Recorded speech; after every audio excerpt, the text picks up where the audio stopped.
Right, let's see if this works, shall we? So I'm taking the Indian to a motorcycle dealer, testing out a slightly different setup with the GoPro. Hopefully it works, and also, yeah, been having real issues with audio on the GoPro. The last 4 or 5 rides I've lost all audio, or it's been completely distorted and, you know, clipping really badly, or just not recording at all. And I think it's the quick start function or quick capture function on the GoPro that's been causing it, but we shall see. Hopefully you guys can hear me nicely and it's all coming through without any major issues. But yeah, it's this is going to be a really interesting road to ride. It's been a bit of a frustrating endeavour. I've had a ride out to Wales, ride out to a big motorcycle meet, and a couple of other rides in between with some mates, and none of them have worked on the GoPro. So it's this is kind of the last hurrah. If this doesn't work, it's probably going to go in the bin, and then I'm going to end up replacing it with something a little less shite. This is the Hero Black 10, and it's the worst GoPro I've had by a long way. It's so finicky and such a pain in the arse. But it is a good excuse for me to come out for a little spin with the camera on and have a chat, whilst I'm heading out to Indian Motorcycles in March, Freedom Motorcycles, because I have a problem with my Indian. And it's not anything in the running or anything like that. It's a technology problem, and it is that basically the bike can't find any connection, any cellular connection itself, so I can't sign into the account, which means that I can't do any planned rides on the sat-nav or anything like that. I have to do it by postcode, which sounds very much like a first world problem, and it is. But it's also a brand new bike with technology that I want to work, and I want to be able to use my toys. So we're going back. They're probably just going to do a data log, download, maybe even do a refresh of the software, see if that helps. It probably won't, because I've already done a refresh of the software myself, but they've got a kind of a troubleshooting process to follow, which is absolutely fine. And I suppose I'm probably a bit more sympathetic than most to this sort of thing, because I work in IT, and you can spend hundreds of thousands of pounds on equipment and it just be dead on arrival, and that can be down to any number of things. It can be a problem with manufacturing, it can be a problem with like the shipping and logistics, if someone's dropped the box or something like that, or if particularly with this sort of stuff, if someone has put a bolt in too tight and has over torqued something and it's cracked the board, or there's so many things it can be, and technology's a fickle bitch anyway, so it's just a case of let them go through the motions, go through their kind of standard fix process. They're going to send off the log to Polaris. But the good thing about this dealer is they're a nice bunch, and it's like I dropped them an email and said I got this problem, it's not urgent, and they're just like, well, when can you come out and we'll have a look at it. And I like that. To give you an idea, Beck and I bought a new Toyota car for her recently, and yeah, let's just say the Indian motorcycle experience versus the Toyota car dealer experience were very, very different. I very much prefer the Indian motorcycle experience from a dealer perspective than I did the Toyota main car dealership. And it's actually a big Toyota dealer, and like we had to go back several times throughout the year to sort out replacing cars and bits like that, and people not following up, people not responding when they promised, not getting feedback when we promised, that sort of stuff. Whereas the Indian guys, it was just continuous engagement, continuous conversation, and they've been good as gold the entire way through. So yeah, I've been over the moon with their approach to things, and I've got to admit, it's I look forward to going back there every single time, because they've got a load of nice toys in the shop as well.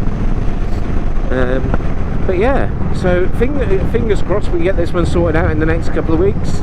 I'll probably have to come back again once or twice to get bits changed and stuff like that, but you know, bar this section of road, it's not a bad ride out. It's just this section of road's a bit shite. Just the quality of the roads is terrible. Like this, you know, it seams, divots, drop-offs. It's just not very nice to ride on. It's not particularly confidence inspiring.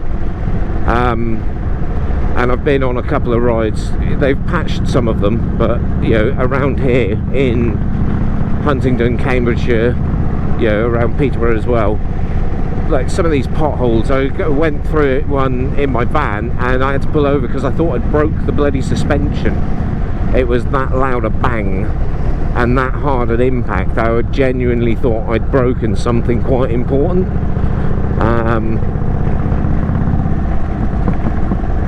Which is never fun. I didn't, but yeah, it was still worth a check.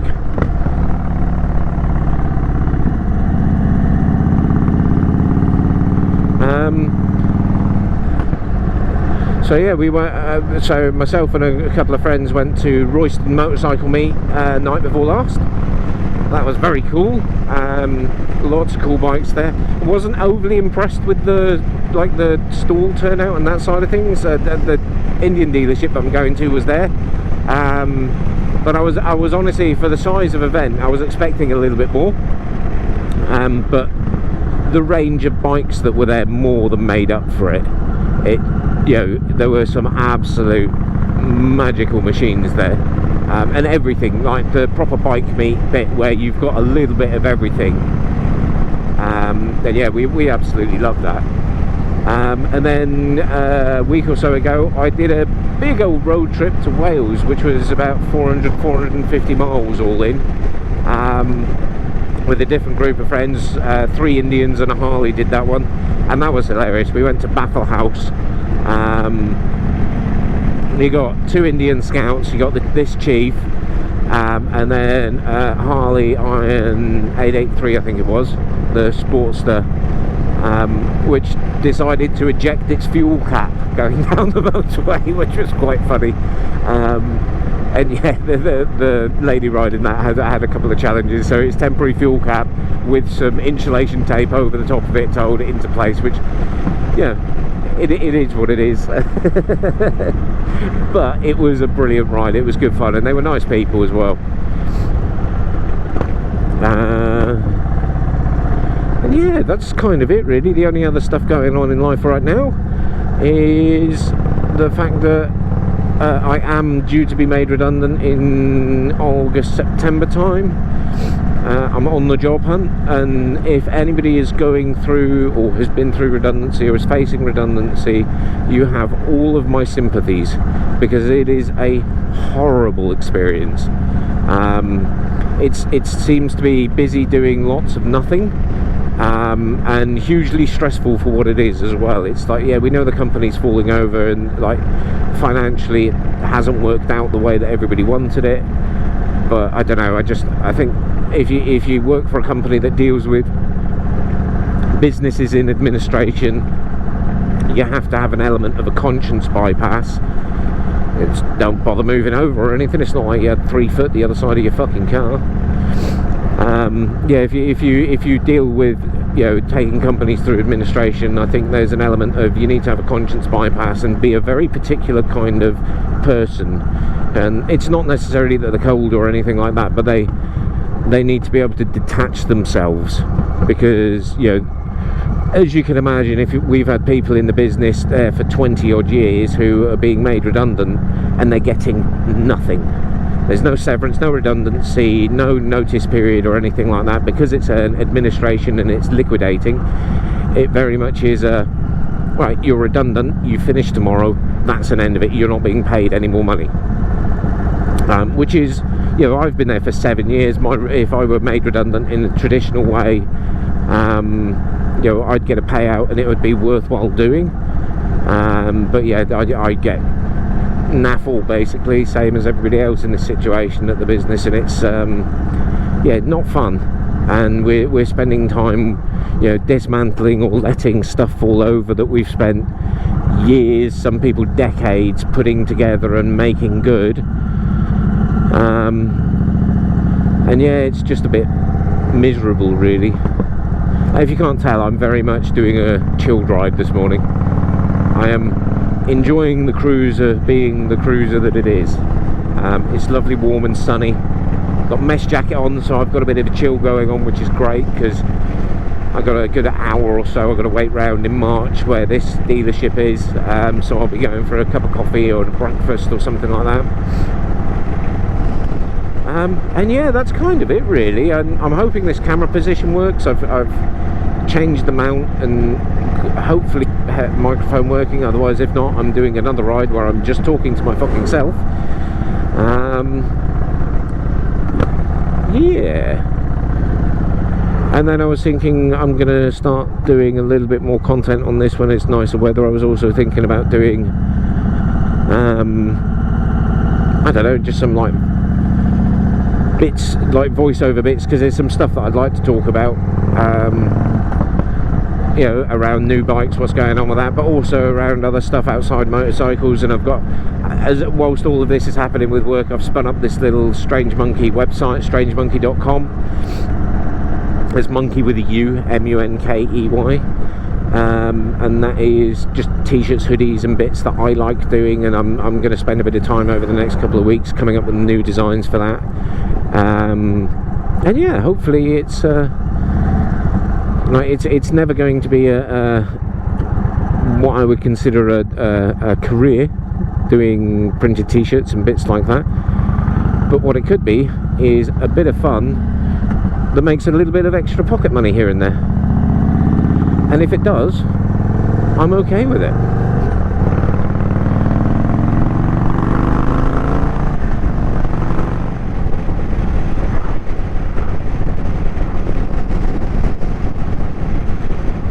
It's beautiful around here.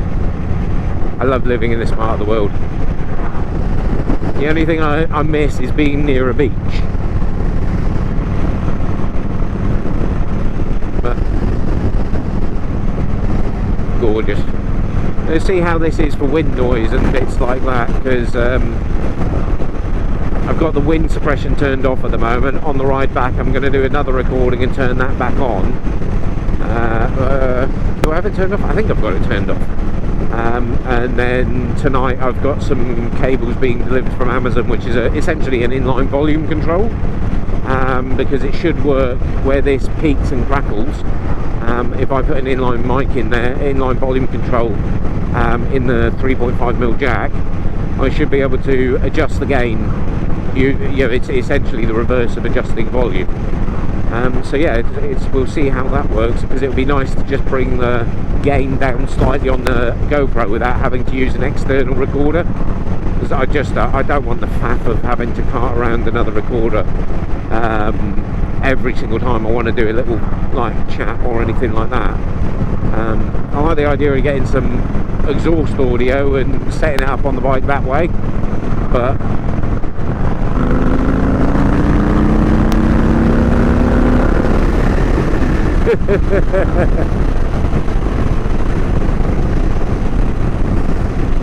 oh, that's so good. That's so good.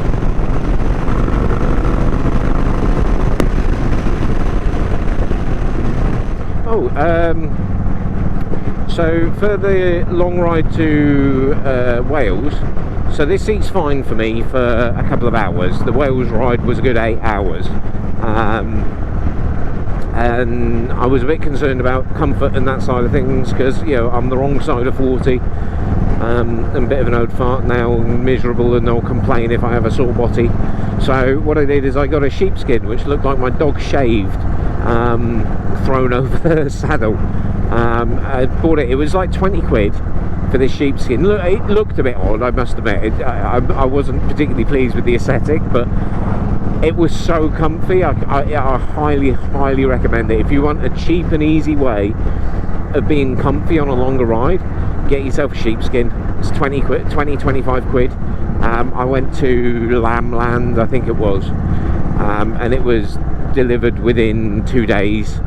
and yeah, it was absolutely fantastic. It made such a difference to my ride.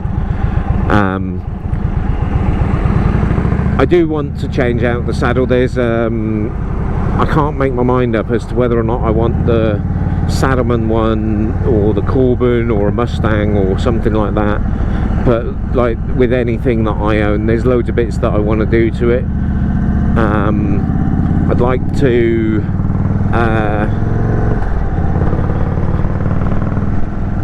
add the Memphis Shades Road Warrior fairing. If you've not, I'm pretty sure I said that in a previous video. Heated grips, mid-riser bars. I do want to get some saddlebags or something like that put in, just because I've got the sissy bar bag, and my sissy bar's got like a shelf on it, but I also like the idea of having some fixed saddlebags. I'm just not going to do the Indian ones because they're obscenely expensive for what they are. The little ones are 700 quid, and the bigger ones are over, about 1100.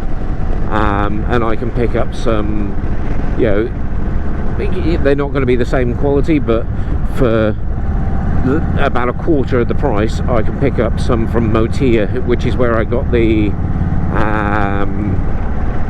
sissy bar from, and the quality on that's been absolutely fantastic. It's built like a tank. So I was going to get some highway bars from them.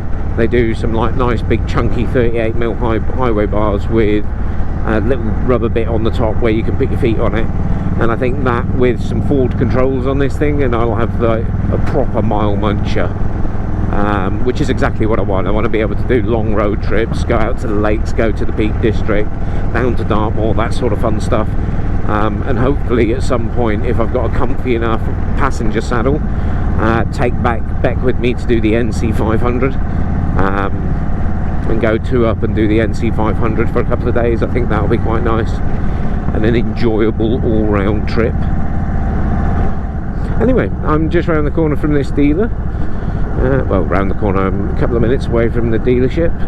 I'll go in and see what's going on with it, and I'll catch up with you guys afterwards, hopefully. And if it doesn't work, then it'll be a completely different recording, won't it?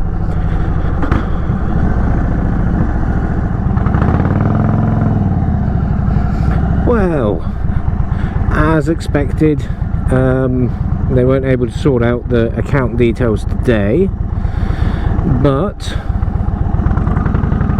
was able to pick up a baseball cap, which is always good. And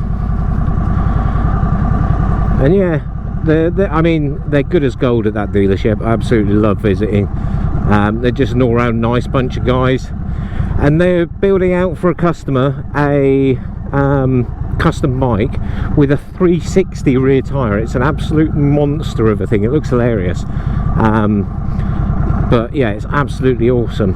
But yeah, I had a quick look on the footage on the way whilst I was waiting for them to do their bit, and I grabbed a bit of breakfast, and it actually looks like I've got some audio, so I've plugged back in and I'll continue talking nonsense, which is always fun.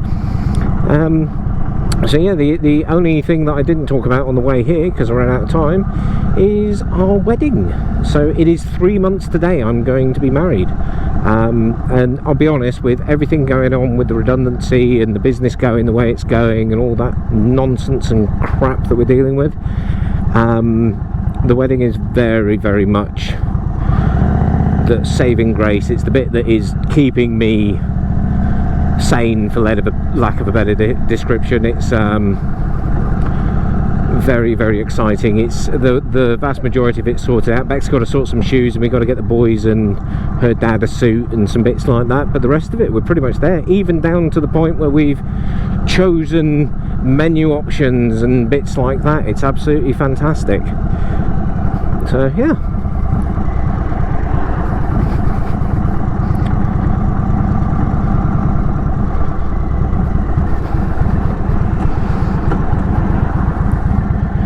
go. Let's put in and head home.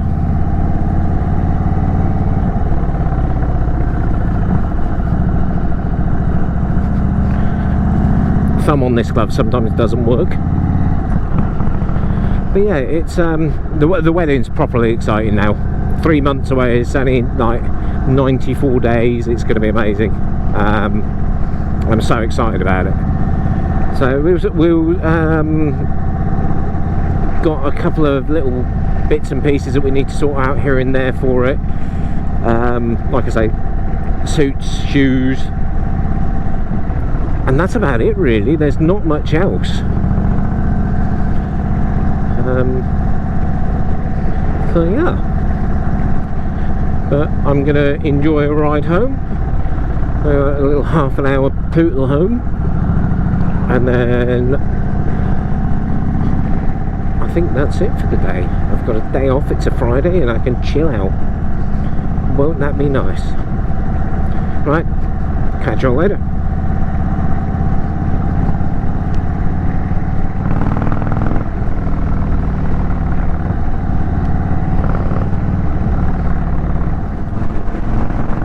I should be more mature, but I'm not, and I'm probably never going to be.